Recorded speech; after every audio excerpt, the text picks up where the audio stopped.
Welcome to iMovie. If this is your first time using the app, when you open it up, you will see just one gray box labeled Create New. Click the plus sign to begin.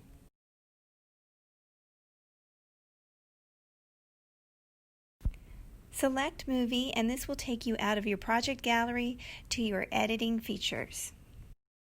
There are four main areas that we are going to familiarize ourselves with as we begin work.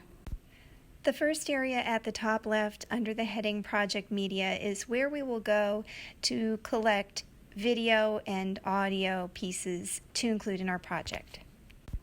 The next area to the right, labeled Import Media with the white arrow in a gray box, is going to become a gallery of the media items we select for this project. Moving over to the right again, to the black box is the preview monitor. This is where you'll see the preview of your project, can play the project, and make more edits to it later on. And finally, the long gray area across the bottom is the timeline. This is where we will put our clips and do most of our editing. To begin collecting videos, click the large Import Media arrow. In the future, after you've added items to this gallery, you will go to the smaller arrow directly above the words My Media. Selecting Import will take you out to your hard drive. In iMovie, all the screens are going to be black and gray. Select your raw video file, either an MP4 file or an MOV file from your device. When you click Import Selected, your video appears in two places as a small thumbnail in the gallery to the left and a larger image in the preview monitor on the right. Now we can take the image from the gallery and drag it to the timeline. This will allow us to edit our video. To begin editing, I need to see my timeline in greater detail. I'm going to travel over to the right side of the screen directly under the preview monitor and look for the word Settings with a slider next to it. Moving this slider to the right stretches your film strip out and lets you see it in greater detail. Pulling the slider all the way to the right will make even a very short clip quite long. This yellow line is called the scrub bar. You'll be using it to keep track of where you are in the clip and to make edits later on. The times indicated above the scrub bar show where you are in your video and the total length of all the clips in your timeline. As you adjust the settings slider or add clips, you will need to scroll to see the entire timeline. Now we will start with a very simple editing maneuver by taking a piece out of this video. Place the scrub bar where you want to cut the clip and tap inside the clip once to activate the yellow frame. Make sure your cursor is over the clip on the scrub bar. Hold down the Control key and click at the same time to see the menu of choices. Choose Split Clip. In the future, you can also use Command B. Here you can see where the clips have been separated.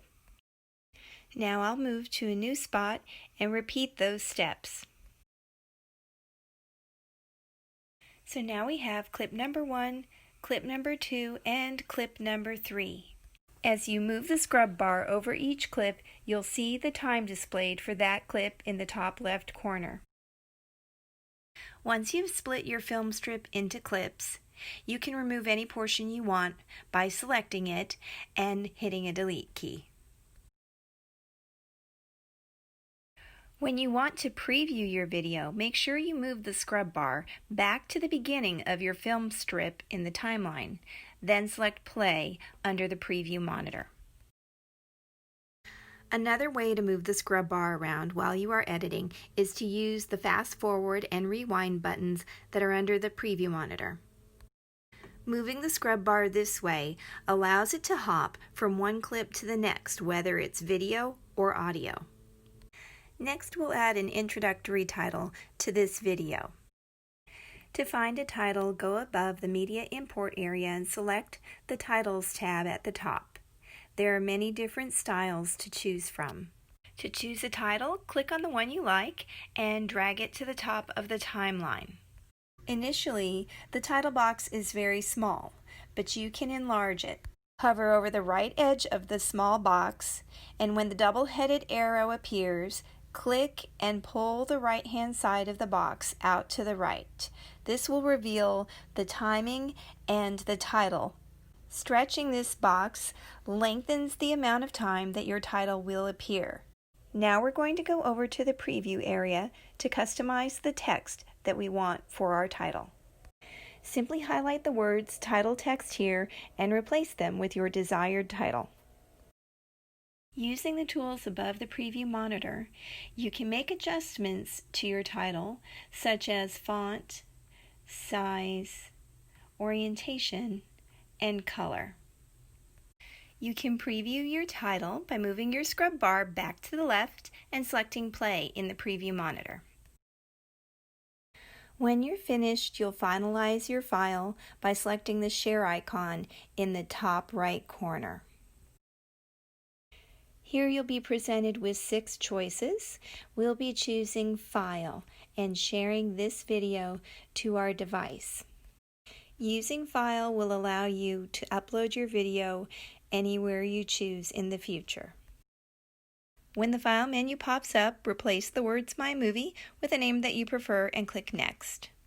Best practice will be to save this to your hard drive or removable media. You can share it to the cloud or a server later on.